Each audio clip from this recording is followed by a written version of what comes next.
नमस्कार। पिछली कुछ चर्चाओं में हम लोगों ने बात किया कंसंट्रेशन को लेकर। हमने ये देखा कि कंसंट्रेशन कितना जरूरी है और एक कंसंट्रेटेड माइंड कितना यूजफुल होता है और ये विद्यार्थियों के लिए कितना इम्पोर्टेंट कितना मायने रखता है। हमने ये भी जाना कि कंसंट्रेशन को इम्प्रूव करने के लिए हमें किस तरह की प्रैक्टिसेस करनी चाहिए, इसमें मेडिटेशन का क्या रोल होता है। और मेडिटेशन को हम लोग ना सिर्फ ध्यान में बैठ के कर सकते हैं, बल्कि हम लोग वॉक करते हुए भी मेडिटेट कर सकते हैं। और सिद्धार्थ सर ने बहुत ही अच्छी चीजें बताई। वॉकिंग करते हुए मेडिटेशन आप कैसे कर सकते हो और ये कैसे डायरेक्टली आपके प्रेजेंस ऑफ माइंड को, या जो सर बार बार एक वर्ड यूज करते हैं माइंडफुलनेस को, इम्प्रूव करता है, आपको प्रेजेंट में रहने की ताकत देता है। क्योंकि प्रेजेंट में रहना हमारे लिए इसलिए भी जरूरी है कि अगर हम बहुत ज्यादा अपने पास्ट के चीजों को सोचते हैं, बहुत ज्यादा फ्यूचरिस्टिक चीजों को सोचते हैं, तो हमारे लिए परेशानी ही लेकर आती हैं। या हम बहुत ज्यादा कह सकते हैं कि बहुत ज्यादा एक्साइटेड हो जाते हैं चीजों को लेकर, जो कि दोनों ही पक्ष हमारे लिए लाभदायक नहीं होते हैं। सर, इससे पहले भी योग दिवस के समय पे हम लोगों ने कुछ बातें की थी, योग के बारे में बात की थी, जिसमें आपने हमें हठ योग, राजयोग, फिर उसके बाद कर्म योग और ज्ञान योग और कर्म योग के बारे में आपने हमें बताया था। उस समय सर आपने कुछ धारणा और ध्यान की भी बातें कही थी। वहां पर कुछ बातें हमारी अधूरी रह गई थी, जिसमें हमने अपने दर्शकों से ये वादा किया था कि इस पे हम आगे सेपरेट चर्चा लेकर आएंगे। तो अपनी आज की चर्चा और आगे की चर्चाओं में मैं इन्हीं कुछ चीजों पे आपसे बात करना चाहूंगा। तो इस सिलसिले में सर, और इस शुरुआत में मेरा जो सबसे पहला प्रश्न आपके लिए ये है कि सर, धारणा और ध्यान, ये दो शब्द हमें अक्सर सुनने को मिलते हैं कि धारणा और ध्यान। तो सर, पहले इन दोनों शब्दों को हमें परिभाषित करिए और इन दोनों में अगर क्या अंतर है, ये दोनों एक दूसरे से कैसे संबंध रखते हैं, इसके बारे में बताइए। धारणा को एक्चुअली कंसंट्रेशन भी बोला जाता है। धारणा को अगर इंग्लिश में बोलेंगे तो कंसंट्रेशन, और ध्यान मेडिटेशन। धारणा मतलब हमारा मन किसी एक चीज पर केंद्रित हो जाए और बाकी चीजें एक्सक्लूड हो जाए, मतलब वो अलग हो जाए, तो होगा धारणा। मन को किसी एक बिंदु पर केंद्रित कर, जिससे कि बाकी सारी चीजें मन से हट जाएं, बस उसी एक चीज पर फोकस हो। ये हो गया कंसंट्रेशन। तो मन के भटकने के को भटकाव को रोक कर जब हम एक बिंदु पर केंद्रित करने की क्षमता पा जाते हैं, तो ये एक सिस्टम में होता है। हमारा थॉट या चिंतन एक सिस्टम में आता है। अगर इसको एक ग्राफ के जरिए हम समझने की कोशिश करें, या एक विचार, जैसे हम जब भी बैठते हैं 10 मिनट 15 मिनट, तो हमारा दिमाग अनेक चीजों से तमाम। जुड़ते रहता है, हमारा मन अनेक चीजों बिल्कुल। से जुड़ते रहता है। बिल्कुल। 5 मिनट या 7 मिनट के बाद आप जो सोच रहे हैं, अब आप सोचना शुरू कीजिए कि इस पॉइंट पर हम कैसे पहुंचे थे। हाँ। कोई थॉट, कोई विचार अगर आपके दिमाग में चल रही है और आप निरंतर 10 मिनट से कुछ सोच रहे हैं, तो कभी हम्म। गौर कीजिएगा कि हम कहाँ से सोचना शुरू किए थे, किस किस विषय से होते होते हम इस वर्तमान टॉपिक पर पहुंचे हैं। पहुंचे थे। मतलब रिवर्स। जैसे जैसे ही ध्यान टूटे, मतलब उस थॉट से हम बाहर आए। ध्यान नहीं हाँ टूटे, और सर, आप कई सोच, हाँ। हाँ, कई सोच हाँ, के पर हाँ सोच। कई बार हाँ। कई बार ऐसा होता है ना कि हम जैसे मान लो ए पर कंसंट्रेशन किए थे, फिर वो भटक जाता है और भटकते भटकते भटकते वो सी पे पहुंच जाता है, तो वो एक बहुत बड़ा नहीं, इशू जैसे होता है आप, शायद। हाँ, ये भी हो सकता है। मान लीजिए आप बैठे हुए हैं चुपचाप, हाँ। आप सोच रहे हैं किसी मूवी के बारे में, हम्म। तो मूवी के बारे में, तब उसके बाद किसी एक्टर के बारे में सोचने लगे। हम्म। उस एक्टर के बारे में सोचते सोचते फिर आप उसी एक्टर से जुड़े किसी ऐसी टॉपिक पर चले गए, हम्म। फिर किसी सीन के बारे में सोचने लगे, फिर वहां से कहीं और सोचते हुए चले गए।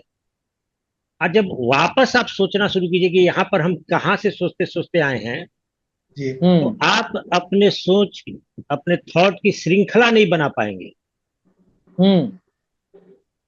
और कहाँ से आपने स्टार्ट किया था, कई बार तो ऐसा हुआ कि कहाँ से आपने स्टार्ट किया था वो आप भी याद ये नहीं भी नहीं रहता। पता कर वो पाए। बिंदु ही वो नहीं वो भी मिलेगा। याद नहीं आ पर। हाँ। मतलब आपका सोच कुछ इस तरह का बनेगा। अब पीपीटी दिखाएं, पीपीटी पर दिखाते हैं, आपका सोच कुछ इस तरह से बनेगा। अगर इस तरह के सोच का ग्राफ बनाया जाए, तो कैसे बने? मान लीजिए कि स्टार्टिंग पॉइंट है और आपने सोचना शुरू किया,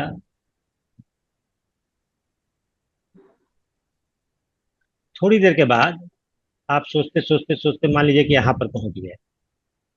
अब इस जगह पर आप अगर ये जानना चाहें कि किस रास्ते से होते हुए यहां पर पहुंचे हैं, तो आप इस जगह पर कभी नहीं पहुंच पाएंगे। यहां से आपने सोचना शुरू किया था, इस जगह पर आप वापस इसी रास्ते से होकर कभी नहीं पहुंच पाएंगे। ग्राफ कुछ इस तरह से बनेगा आपके मन के भटकने का, क्योंकि आपका मन एक पॉइंट से दूसरे पॉइंट, दूसरे पॉइंट से तीसरे पॉइंट, एक जगह से दूसरे जगह, एक पर्सन से दूसरे पर्सन, एक घटना से दूसरे घटना पर इतनी तेजी से बदलते रहता है, शिफ्ट करते जाता है। और आप सोचते सोचते यहाँ पहुंचे और आपको लगा कि अच्छा हम देखें ये बात मेरे दिमाग में क्यों आई, कहाँ से सोचते सोचते यहाँ तक पहुंचे हैं, तो आप पाएंगे कि आप कभी भी उस जगह का पता नहीं लगा सकते हैं कि किन किन रास्तों से होकर और किस जगह से, किस बिंदु से स्टार्ट करके आप इस पॉइंट तक पहुंचे हैं। ठीक।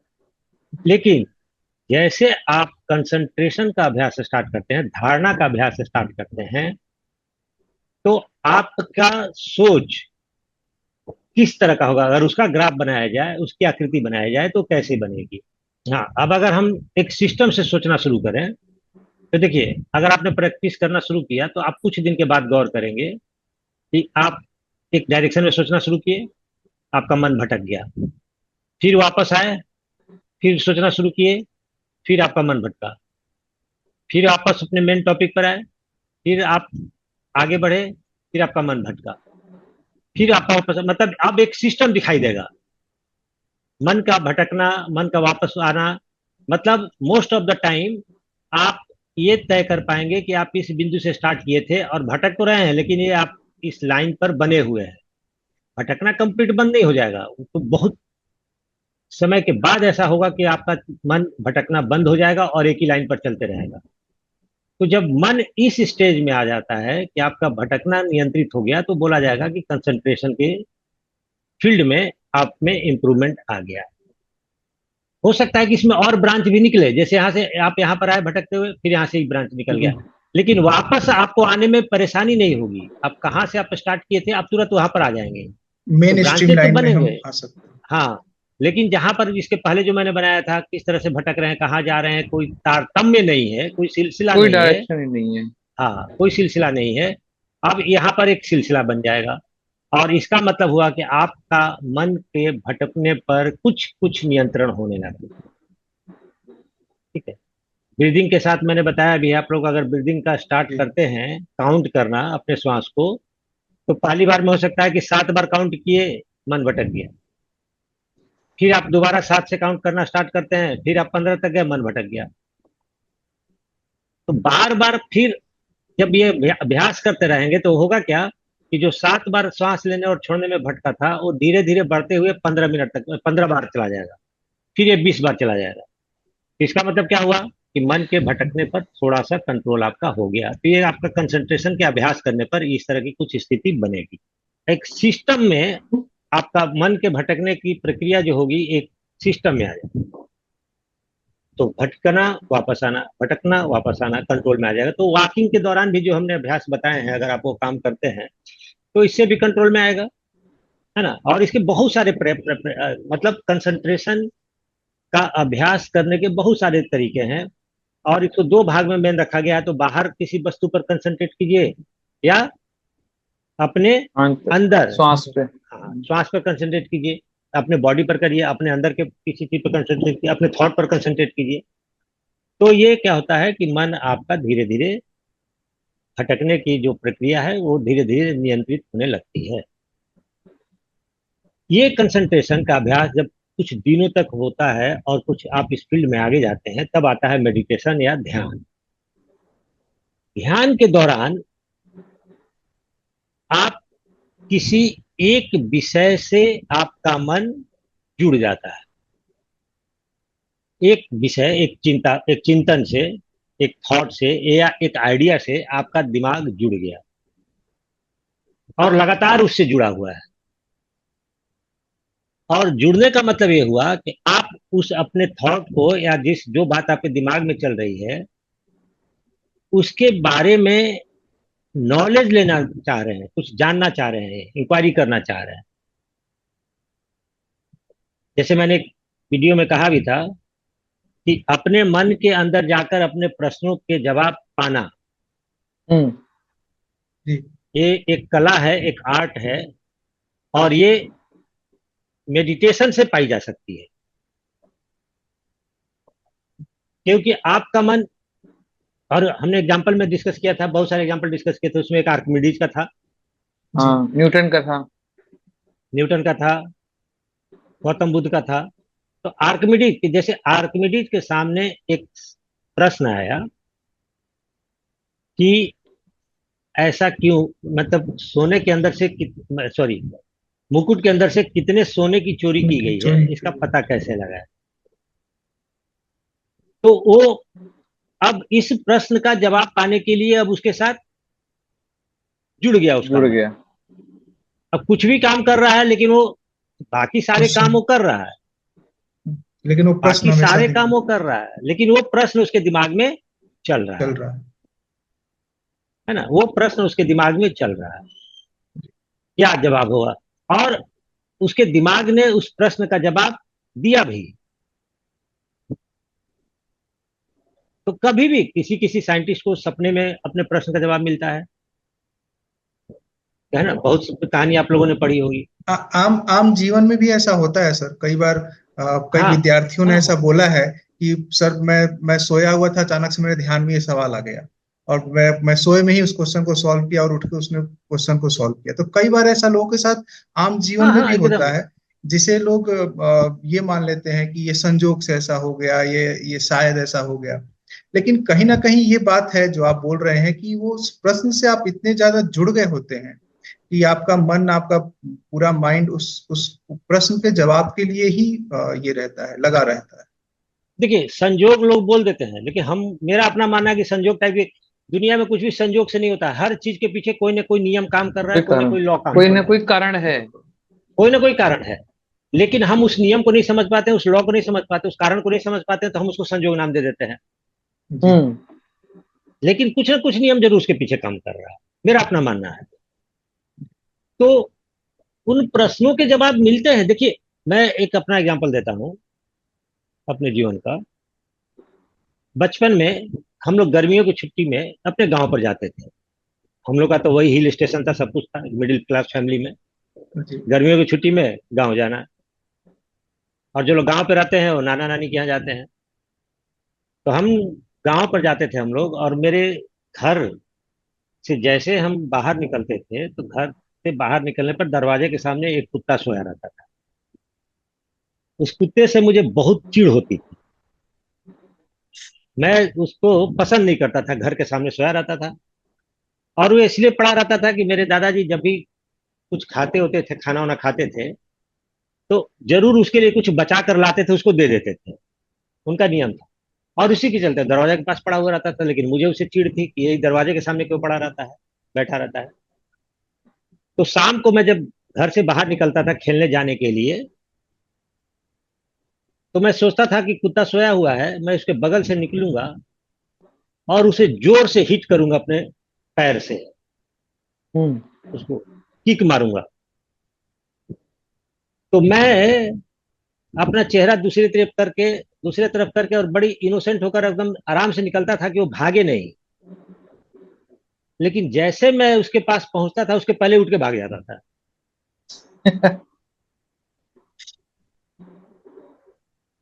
और किसी किसी दिन ऐसा होता था कि मैं सोचता था कि मेरे दिमाग में कुछ और बात चल रही है, मैं कुत्ते के बारे में सोच ही नहीं रहा हूँ। घर से बाहर निकला और सोचते हुए अपने धुन में निकल गया। और जब कुत्ते से आगे निकल जाता था, तो देखते थे कुत्ता कुत्ता वैसे ही बैठा हुआ है वहां पर। तो मुझे लगता था कि अरे यार, आज तो अच्छा मौका था मारने का, चुप गए। आज तो चूक गए। तो जैसे हम रुकते थे कि वापस लौट के उसको मारेंगे, वो तो भाग फिर जाता उठ के था भाग जाता था। बहुत दिनों तक ये समस्या मेरे दिमाग में चलती रही कि आखिर उस कुत्ते को पता कैसे चल जाता है कि मैं कि उसे आज मैं मारने उसको आ रहा मारने हूँ। के बारे में सोच रहा हूं, या आज मैं उसको मारने के बारे में नहीं सोच रहा हूं।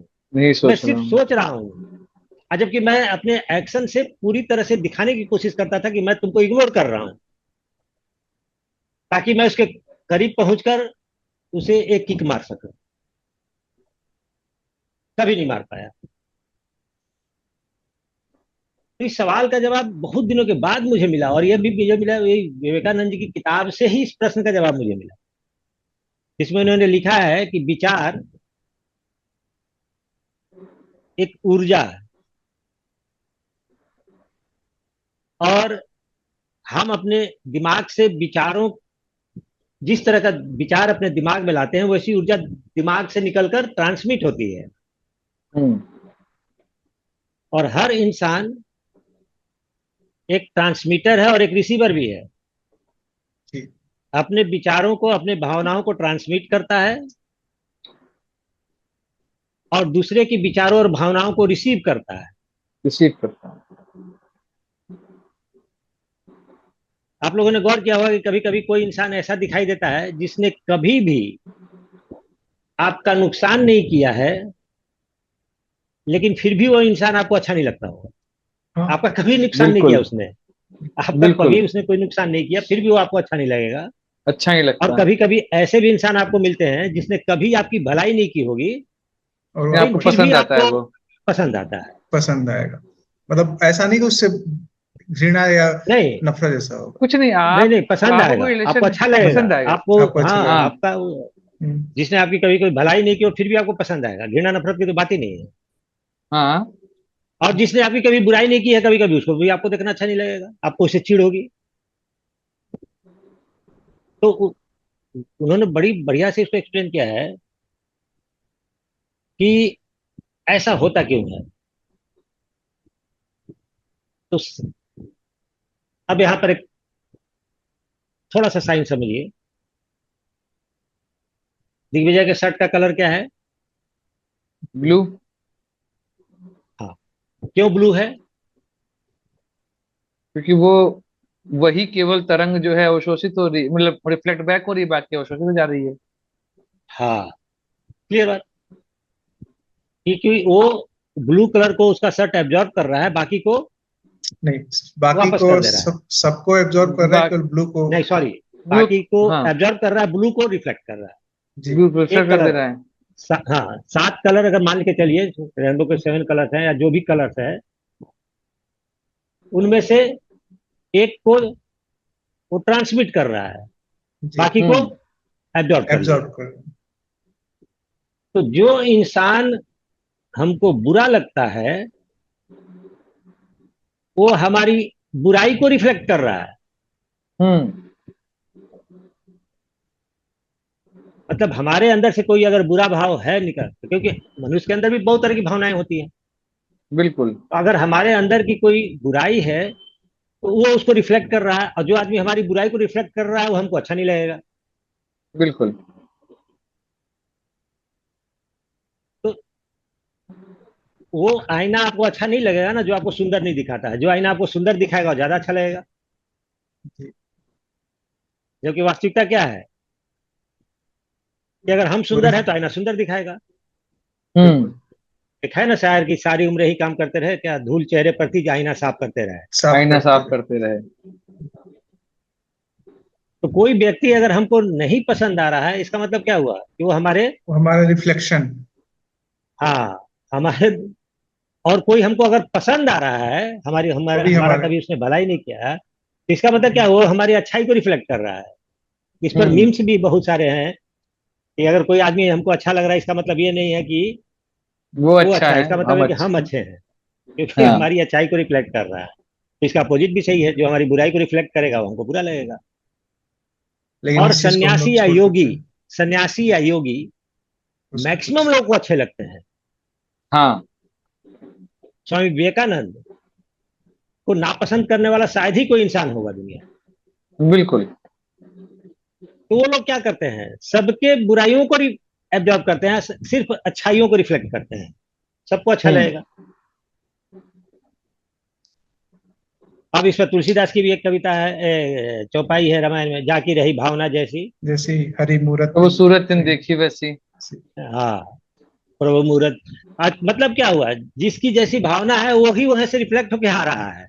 यहाँ। हाँ। ठीक है। तो विचार या थॉट तरंग के रूप में जाता है, या तो कहीं ऑब्जर्व होगा या फिर रिफ्लेक्ट होकर वापस आएगा। तो ये वाइब्रेशन जो ब्रेन से निकलता है ना, तो वो कुत्ता उस वाइब्रेशन को पकड़ लेता है, जो उठ के भाग जाता था। क्योंकि मेरा आज इंटेंशन सही नहीं है, हम बॉडी से दिखाने की कोशिश कर रहे हैं कि मेरा इंटेंशन सही नहीं है, लेकिन मेरे मन के अंदर क्या चल रहा है वो तरंग वो पकड़ता है। रिफ्लेक्ट हो रहा है। वो उस भाव को पकड़ लेता है, और इसको बोलते हैं सिक्स सेंस। हर जानवर में, हर इंसान में बोलते हैं ना सिक्स सेंस। हम लोग चूंकि अपने भाषा पर बहुत ज्यादा निर्भर करने लगे, हम लोग बोलने लगे, अपने भावनाओं को बोलकर व्यक्त करने लगे, तो थोड़ा सिक्स सेंस काम इसलिए करना बंद कर दिया। सेंसेस कमजोर। अरे जैसे एक छोटा सा एग्जांपल ले लें कि आज से 5 से 6 साल पहले हर इंसान को लगभग इमरजेंसी के अपने कॉन्टेक्ट्स याद रहते थे। हाँ, आज जब मोबाइल का यूज बढ़ गया है तो आदमी यूज की नहीं कर रहे हैं याददाश्त पहले, बिल्कुल। आदमी की याददाश्त पहले की तुलना में कम हुई है। हाँ वर्तमान एकदम। समय में हमारी यादें कम है कि हम कुछ भी चीज दिमाग पे जोर डालना बंद कर दिए हैं। हम हर चीज को डॉक्यूमेंटेड करते जा रहे हैं, और शायद यही शायद रिफ्लेक्ट भी कर रहा है यहाँ पर जो हम ठीक देख है। रहे हैं आसपास, हाँ, कि जिस चीज का यूज तो कम करेंगे उसका इस्तेमाल कम होता जाएगा। हाँ सही बात है। तो हम लोग, विचार, थॉट एक एनर्जी है, और उस एनर्जी को यूज हम कैसे करें, तो कंसंट्रेशन के बाद का स्टेज आता है आपका मेडिटेशन। हम्म तो ये जब प्रश्न आया कि सोने के अंदर से कितना, मुकुट के अंदर से कितना सोना चोरी हुआ है, तो ये प्रश्न, तब ये इस प्रश्न का जवाब उसके दिमाग से निकला, किसके, आर्किमिडीज के। आर्किमिडीज। सर तो हाँ, मेरा एक सवाल यहाँ पर आ रहा है कि जैसे कंसंट्रेशन का मतलब है किसी बिंदु पर अपने आप को एकाग्रचित करना। ठीक है। और जब हम किसी विचार से स्वयं का जुड़ाव महसूस करते हैं तो वो मेडिटेशन है।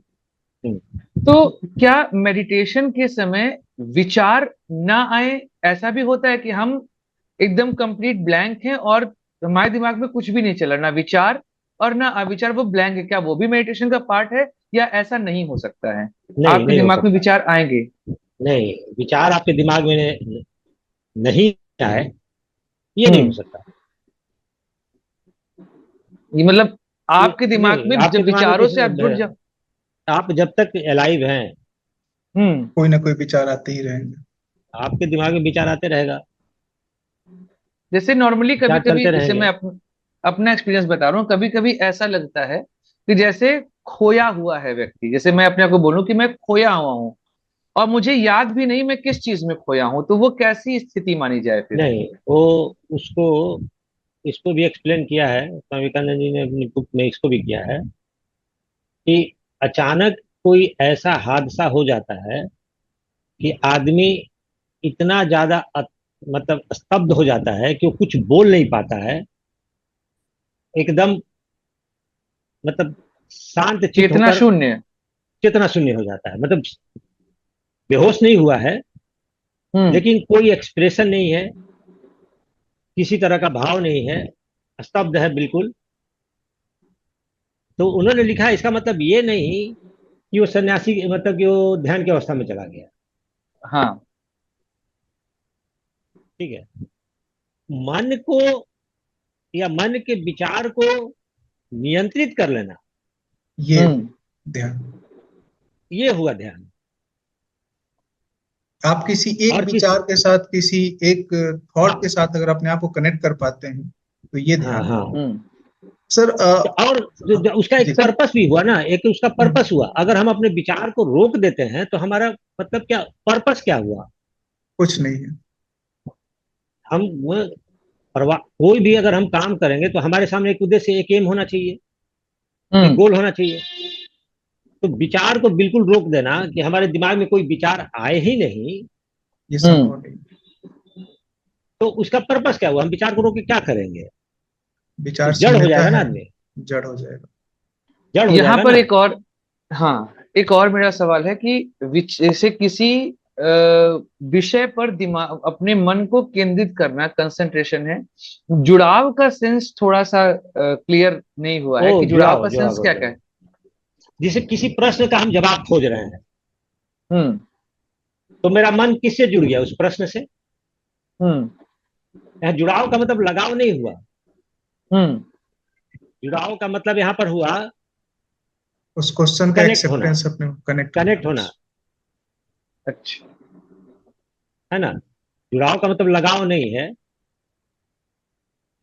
उससे कनेक्ट होना, उसके बारे में हम सोच रहे हैं। जैसे साइंटिस्ट को देखिए, कोई भी साइंटिस्ट किसी सवाल से जूझ रहा होता है, मैथमेटिशियन कोई फार्मूला से जूझ रहा है, हाँ बिल्कुल। हम्म। तो उसका उसके दिमाग में कोई दूसरी बात आ ही नहीं सकती है ना उस टाइम पर, हाँ। उसका आंसर पाने की कोशिश करता है।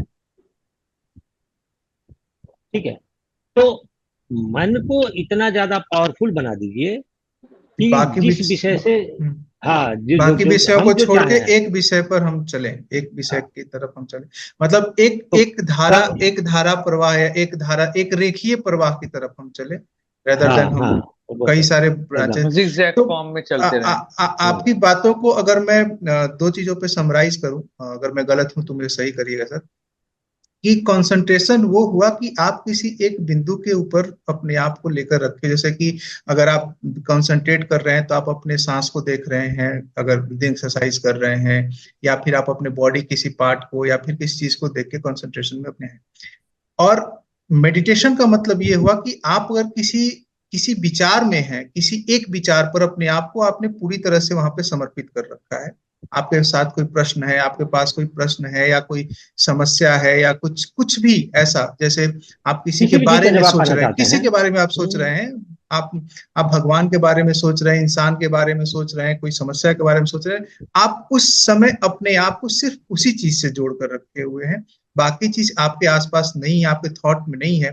That is the this is the meditation. Meditation इस मैं स्टेज को हम मैं मैं मेडिटेशन। मैं भी थोड़ा सा यहाँ पे जो जो मुझे समझ में आया है कि जब हम किसी भौतिक वस्तु के साथ अपने आप को जोड़कर चल रहे हैं या ध्यान केंद्रित कर रहे हैं तो वो कंसंट्रेशन हो रहा है। और जब हम किसी ऐसी चेतना के साथ जुड़ रहे हैं जो हमारे मानसिक अवस्था जो जो कोई भौतिक नहीं है, जो फिजिकल नहीं, जो सूक्ष्म है, स्थूल नहीं है, उस जब हम उस सूक्ष्म अवस्था को देख रहे हैं तो वो हमारा मेडिटेशन बन रहा है। इसको और सिंपल कर देते, सही बता रहे हैं, एक और सिंपल कर देते हैं इसको। जैसे कंसंट्रेशन एकदम प्रारंभिक फेज हुआ, जी हम्म। बिल्कुल। जैसे मैंने ग्राफ बना के समझाया कि हम्म थोड़ा देर चला एक डायरेक्शन में, फिर भाग गया, फिर हम्म वापस आया, फिर हम्म। थोड़ा दूर चला एक डायरेक्शन में, भाग गया। इसका मतलब क्या हुआ कि एकदम प्रारंभिक अवस्था में है, हम जी। लगातार उस हम्म बात पर नहीं सोच रहे हैं। तो कम समय के लिए अगर होता है मन हमारा एक बिंदु हम्म पर केंद्रित, हम्म एक चीज से कनेक्ट होता है, तो एकाग्रता है। हाँ, लेकिन हम एकाग्रता वहां है। पर अवेयर हैं कि मेरा बहक रहा है, वापस आ रहा है। जी। हम्म। लेकिन जब हमारा हमारे अवेयरनेस। चॉइस के अनुसार, हमारे चॉइस के सब्जेक्ट के अनुसार मन इतना कनेक्ट हो जाता है कि बहुत लंबे समय तक जी। हम्म। इधर उधर डेविएट नहीं कर रहा, तो तो मेडिटेशन का वो फेज होगा। मेडिटेशन की अवस्था है। तो इसके हम बाद वाला समाधि के बारे में मैं कोई चर्चा नहीं कर पाऊंगा, क्योंकि मुझे उसका कोई एक्सपीरियंस नहीं है, कोई इसके अनुभव नहीं है। मैं ही, हाँ, मुझे समाधि की कोई उसका कोई अनुभव नहीं है। ऐसे तो विवेकानंद जी ने लिखा है कि इतनी देर तक होगा तो एकाग्रता है, इससे ज्यादा देर होगा तो ध्यान है, और उससे ज्यादा देर तक होगा तो समाधि है। समाधि है। तो कहीं कहीं पर ये भी मैंने पढ़ा हुआ है कि किसी वस्तु के साथ जुड़ गया कुछ देर के लिए तो कंसंट्रेशन हुआ, उस वस्तु के बारे में सोचने लगे, उस वस्तु को मेडिटेशन। एनालाइज करने लगे, तो तो मेडिटेशन हुआ। मेडिटेशन होगा। लेकिन उस अवस्था में पहुंच गए जब आपको पता चलता है कि आप और वो वस्तु अलग नहीं है, अलग तो नहीं एक समाधि ही हो है। गया। लेकिन समाधि, समाधि ये है। मेरा बिल्कुल ये बिल्कुल मेरा ये अनुभव, बिल्कुल। ये समरी है। ये मेरा ये अनुभव पूरे वीडियो की समरी है। तो आज की इस चर्चा में हमने बात की कंसंट्रेशन और मेडिटेशन को लेकर, ध्यान और धारणा की बातें की हम लोगों ने। और सर ने बड़े अच्छे से ग्राफ से हमें समझाया कि आप कैसे अपने आप को कंसंट्रेशन से मेडिटेशन की तरफ लेकर चलते हैं, और कब आप उस चीज को आइडेंटिफाई कर पाएंगे कि हाँ आप कंसंट्रेशन से अब मेडिटेशन में शिफ्ट हो गए हैं। तो इस चर्चा में जब हम आगे बात करेंगे तो हम ये भी बात करेंगे कि इस प्रैक्टिस में और क्या क्या चीजें जोड़ी जा सकती हैं जिससे इस पथ पर चलना और सुगम हो, और ही और आसानी से हम इस पथ पे, सुगमता से हम इस पथ पे चल सके। तो प्रैक्टिस करते रहिए, मेडिटेशन का, कंसंट्रेशन का प्रैक्टिस करते रहिए और आगे बढ़ते रहिए। धन्यवाद।